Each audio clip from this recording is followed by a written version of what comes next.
വഖഫ് അനിവാര്യമായിട്ടുള്ള മതാചാരമല്ല എന്ന് കേന്ദ്ര സർക്കാരിന് വേണ്ടിയിട്ട് അദ്ദേഹം അവിടെ വാദിച്ചത് എനിക്ക് അതിനകത്ത് തന്നെയും വലിയ പ്രശ്നമായിട്ട് തോന്നി. വഖഫ് അനിവാര്യമായിട്ടുള്ള മതാചാരമല്ല, ഏതെങ്കിലും ഒന്ന് മതാചാരമാണോ അല്ലയോ എന്ന് തീരുമാനിക്കേണ്ടത് കേന്ദ്ര സർക്കാരാണോ എന്ന ചോദ്യമാണ്. ഒരു രാഷ്ട്രീയ ബോഡിയാണോ മതാചാരം ഏതൊക്കെയാണെന്ന് നിശ്ചയിക്കേണ്ടതെന്ന ചോദ്യം സ്വാഭാവികമായിട്ടും അത് മുന്നേക്ക് വെക്കും.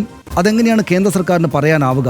കേന്ദ്ര സർക്കാരാണോ പറയേണ്ടത് മതവിശ്വാസവുമായി ബന്ധപ്പെട്ട് വഖഫ് അനിവാര്യമായ മതാചാരമല്ല എന്ന ചോദ്യം സ്വാഭാവികമായിട്ടും അത് കൊണ്ടുവരും. അതോട് ചേർത്ത് നമ്മൾ ആലോചിക്കുമ്പോൾ ഈ ശബരിമലയിലെ സ്ത്രീ പ്രവേശത്തിൽ തീർപ്പ് പറഞ്ഞ സുപ്രീം കോടതിയുടെ ഭരണഘടനാ ബെഞ്ചിൻ്റെ ആ തീർപ്പ് പോലും ഇപ്പോൾ ചോദ്യം ചെയ്യത്തിൽ നിൽക്കുകയാണ്. അത് വിശാല ബെഞ്ചിലേക്ക് വിട്ടിരിക്കുകയാണ്. അതായത് ശബരിമലയിൽ സ്ത്രീ പ്രവേശനമാകാം എന്നായിരുന്നല്ലോ കോടതി പറഞ്ഞിരുന്നത്, സ്ത്രീകൾക്ക് പ്രവേശിക്കാം എന്ന് പറഞ്ഞു.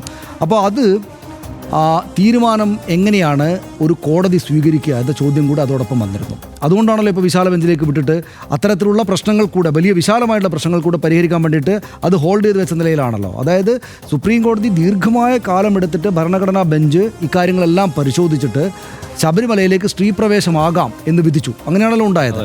പക്ഷേ അങ്ങനെ വിധിക്കാൻ സുപ്രീം കോടതിക്ക് ഭരണഘടനാ ബെഞ്ചിന് എന്താണ് റൈറ്റ് എന്ന ചോദ്യം കൂടെ സ്വാഭാവികമായിട്ടും അതോടൊപ്പം ഉയർന്നു വന്നത്. അതൊരു വിശ്വാസ പ്രശ്നമല്ലേ? വിശ്വാസ പ്രശ്നത്തിൽ എങ്ങനെയാണ് പുറത്തുള്ള ബോഡി ഇടപെടുക എന്ന തോതിലുള്ള ചോദ്യങ്ങൾ കൂടെ വെച്ചിട്ടാണ് അതിപ്പോൾ ഹോൾഡ് ചെയ്യപ്പെട്ടിരിക്കുന്നത്. സ്വാഭാവികമായിട്ടും വഖഫിൻ്റെ കാര്യത്തിലും ആ ലോജിക്ക് വരുമല്ലോ. വഖഫ് അനിവാര്യമായിട്ടുള്ള മതാചാരമല്ല എന്ന് കേന്ദ്ര സർക്കാരിന് വേണ്ടിയിട്ട് എങ്ങനെയാണ് അവിടെ ചെന്നിട്ട് ഒരു പൊളിറ്റിക്കൽ ബോഡിക്ക് പറയാൻ പറ്റുക എന്ന ചോദ്യം സ്വാഭാവികമായിട്ടും ലീഗലായിട്ട് ചോദ്യമല്ല, സ്വാഭാവികമായിട്ടും നമ്മളെപ്പോലുള്ള സാധാരണക്കാരുടെ ഉള്ളിൽ വരും. അത് അതിര് കടന്നുള്ള വർത്തമാനമല്ലേ എന്ന് തോന്നും. പക്ഷേ അതിന് കേന്ദ്ര സർക്കാരിൻ്റെ അഭിഭാഷകൻ അവിടെ അതിനൊരു കാര്യം പറയുന്നുണ്ട്. അതായത് വഖഫുമായി ബന്ധപ്പെട്ട ഈ പ്രശ്നം വിശ്വാസ പ്രശ്നമല്ല, അത് സ്വത്ത് കൈകാര്യം ചെയ്യലാണ് എന്നൊരു കാര്യമാണ് അദ്ദേഹം ചൂണ്ടിക്കാണിച്ചിരിക്കുന്നത്.